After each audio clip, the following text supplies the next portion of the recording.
Hey everyone, so on this week's video I'm going to be talking about hip shifting and what that really means. Okay, so I'm sure everyone has seen or performed lunges and single leg deadlift variations at the gym at some point or another, but merely putting weight or putting pressure on one foot or leg is not the same as truly and efficiently loading just one side of the body. And here's what I mean. If you've ever performed a single leg deadlift, let's say on your right side, and all you're feeling are your glutes, your quads, your calves, the muscles in your toes because they're gripping on the ground, you're not really loading that side of the body. You're trying to figure out how to manage not falling, but you're not truly and efficiently loading that side of the body. I'll give you another example. If you are doing a lunge, let's say a lunge on the right side, if you feel pain in the back knee, okay, that is a sign that you are actually also loading that back leg. All right, that back leg should serve as merely a kickstand, and depending on the integration and how you're coaching the lunge or split squat variations, that there you may be able to get away with not putting any real pressure on that back leg at all when performing an efficient lunge. All right, so I'm going to go and discuss just the hip shifting. We're not even going to get into the lunge and the deadlift today. I just want to talk about what it means to hip shift, what reference centers you're going to be looking for and trying to acquire from this positioning exercise, and then what are some common cheats that people will have when trying to acquire this position. Okay, so for the hip shift, let's just talk about what it looks like in a very gross and macro scale. If your feet are parallel to another, so the outside of the feet are like railroad tracks, you are going to start shifting all of your weight to the right side. Okay, keep going, keep going, keep going. You're going to go further than you feel is necessary. Keep going. You're going to start to feel like your left leg is becoming weightless, like the outside of my left foot is kind of picking up off the ground right now. And if I were to just to stand right around here, I could, like my left leg is gently getting pulled off the ground. I'm not lifting it, it's kind of lifting on its own because I'm committing to going this way. Like, so I could technically just do this and nothing changes, all right? So let's break that down a little bit more. Shift, shift, shift, shift, shift. If you take a look at my hip bones, my right hip bone is higher than my left hip bone, okay? So that's one thing to consider. But now, what I just did is not the same as people doing this. Okay? This is you just falling into that side. You're not really controlling it, all right? So how do we get there? What's the mechanism at play?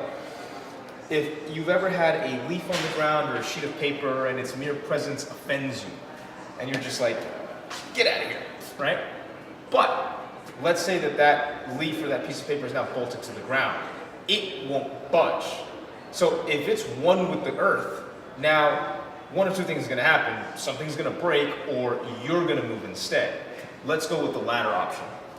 So as I am trying to slide this piece of paper to the left with my right foot, I should start to feel inner thigh high up by the groin. And if I keep adding to that process, you should start to see a bit of a shifting in the hip, and now you're lateralizing to the right. Okay? If you keep adding to that process, you're going to feel the hip close down, and this part of the hip is going to start to approach this part of the hip. All right? So now that's what we have going on here. So you see my zipper is kind of pointed to my right foot. All right? One thing to notice, my knee does not go with my hip. If I do that, I start to feel some tension around my outer knee. We don't want that. We kind of want that knee to stay in place as we slide and lateralize ourselves over to the right. So the hip goes, the knee kind of stays in place, okay? And this allows us to feel more inner thigh. Now, from this position, keep the weight on the heel. And what I want you to do is I want you to start dropping this left hip down even further as you feel this femur jam into your hip, okay? So it's this kind of splitting motion. You should get more weight, more pressure on the heel, and you should get more tension on that inner thigh high up by your groin. All right? So that's what we want.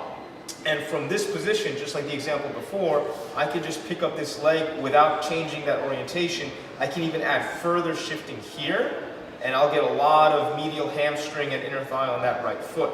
Pressure's on my heel, my toes are kind of just relaxed, okay? Now, even though this is a fairly simple drill, like we're not really adding any load, we're not really adding any movement to this exercise, there are a few things to consider, all right? The first thing is what happens when you can't feel that inner thigh. So typically what's going on is as you shift, one of two things will happen.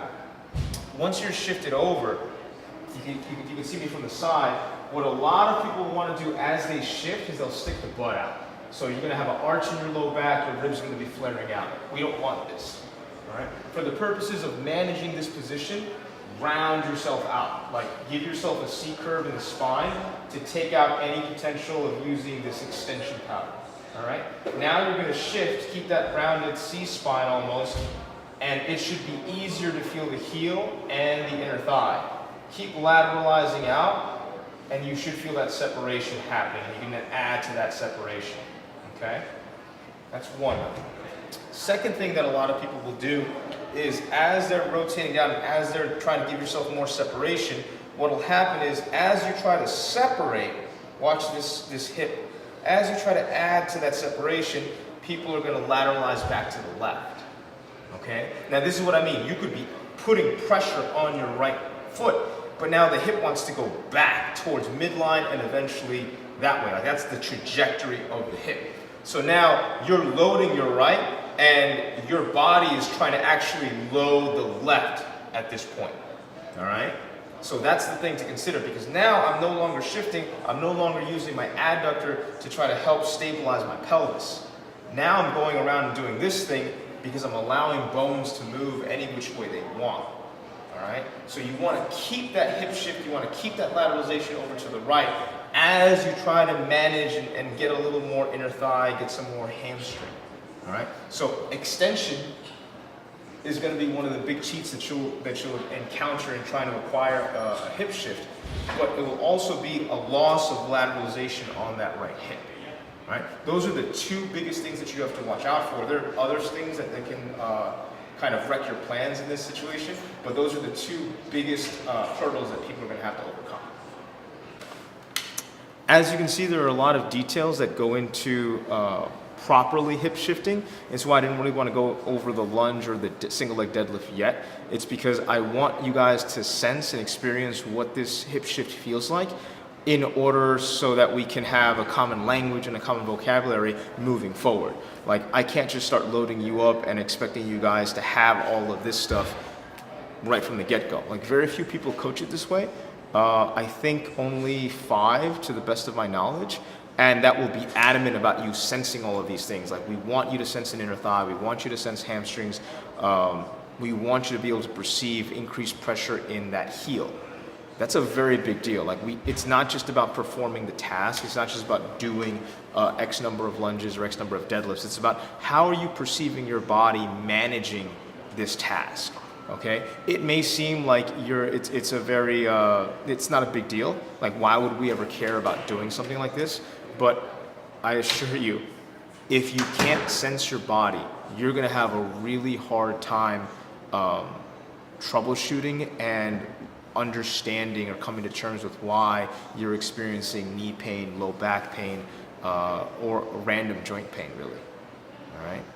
The bones need to be configured in a very specific way. And when we ignore that, we have to come up with coping mechanisms or coping strategies in order to facilitate us accomplishing any given task. What's the goal?